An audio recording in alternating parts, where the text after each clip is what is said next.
జై వాసవి, జై జై వాసవి.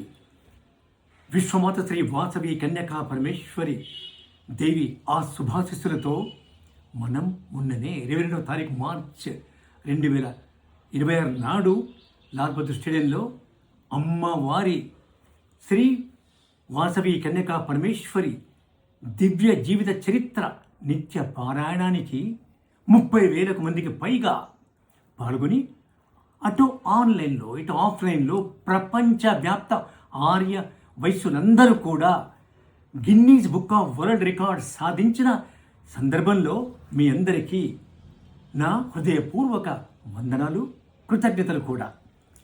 అమ్మవారి ఆశీస్సుతో అలాగే మన తెలంగాణ రాష్ట్ర Arya Vysya corporation chairperson dynamic plus Srimathi Kalva Sujatha Gupta గారి దివ్య సంకల్పంతో అనేక కమిటీల యొక్క సమన్వయంతో మఠాధిపతులు, మన ఆర్య వైశ్య మఠాధిపతులు, పీఠాధిపతులు, ఆశ్రమాధిపతులు, అలాగే పరమ పూజ్య మఠాధిపతులందరూ కూడా ఆశీర్వదించిన నేను రచించిన మన శ్రీ వాసవి మాత పారాయణం అది నా భూతో నా భవిష్యత్తు రీతిలో రికార్డ్ సాధించింది. మనము అమ్మవారి పారాయణాన్ని నిత్యం పఠించి ఇతరులకు కూడా చెప్పి అలాగే అమ్మవారి అద్భుతమైన సకల ఐశ్వర్య అష్టైశ్వర్య సుఖ సంపత్తు యశస్సు కీర్తి భోగ భాగ్యాలనిచ్చేటువంటి ఒక శుభ ఫలితాన్ని పొందుదాం, జీవితాన్ని ధన్యం చేసుకుందాం. ఈ సందర్భంలో మీ అందరికీ నా ఒక చిన్న విన్నపం ఏమిటంటే, ఎప్పుడైనా ఎవరైనా ప్రపంచవ్యాప్తంగా ఉన్నటువంటి మన ఆర్యవైశ్య సోదర సోదరిమణులు ఎప్పుడైనా ఎక్కడైనా మొదటగా కలుసుకున్నప్పుడు జై వాసవి, జై జై వాసవి. అలాగే ఏ సభా కార్యక్రమమైనా మన మఠాధిపతులు కూడా వారు చెప్పినట్లుగానే మనము ఎప్పుడైనా అమ్మవారిని తలుచుకుంటే మనకు ఇహపర సుఖములు సిద్ధిస్తాయి, మన జన్మ తరిస్తుంది, జీవన సార్థకత అది ఖచ్చితంగా కలుగుతుంది అని నుడిన విషయం మీకు తెలిసిందే.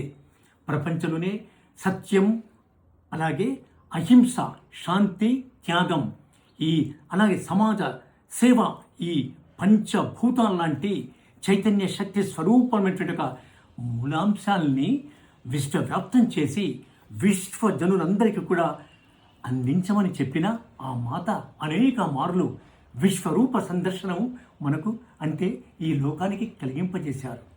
అమ్మవారిని తలుచుకున్న అమ్మవారి ఈ దివ్య పారాయణాన్ని మనము చదివినా వినిపించిన అనేక అద్భుత ఫలితాలు సిద్ధిస్తాయి కూడా. అనేక మిరాకిల్స్ మనకు కలుగుతాయి, అంట్లో ఎలాంటి సందేహం లేదు.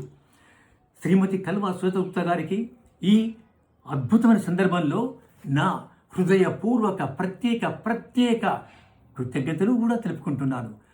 ఆర్య వైశ్యులందరూ కూడా ప్రపంచవ్యాప్తంగా అదృష్టవంతులని ఈ సందర్భంలో ఒక ముఖ్య విషయం చెప్పాలి. 1-2 పారాయణాలు ఎవరో అసంపూర్ణమైనవి, వాటిలో ఎలాంటి సత్తా లేనివి వారు ప్రచారం చేసుకునే సందర్భంలో వాటిని పక్కకు పెట్టి మన ఈ దివ్య పారాయణాన్ని మనం పఠించి మన జన్మ సార్థకం చేసుకోవాలి.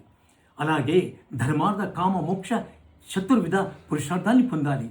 ఆర్య వైశ్య జాతి సమున్నతిని సనాతన ధర్మ పాలనను అమ్మ శ్రీ వాసవి మాత చెప్పినట్లుగా మనము తూచా తప్పకుండా పఠించి పాటించి ఆచరించి మన జీవితాన్ని ధన్యం చేసుకోవాలని తెలుపుతూ మరోమారు నేను రచించిన శ్రీ వాసవి మాత దివ్య పారాయణాన్ని ప్రతి ఒక్కరూ నిత్యం పఠించవలసిందిగా, అన్ని శుభ సందర్భాలలో అమ్మను పూజించవలసిందిగా, ఈ దివ్య పారాయణంతో జీవితాన్ని పవిత్రం చేసుకోవాల్సిందిగా కోరుతూ జై వాసవి, జై జై వాసవి.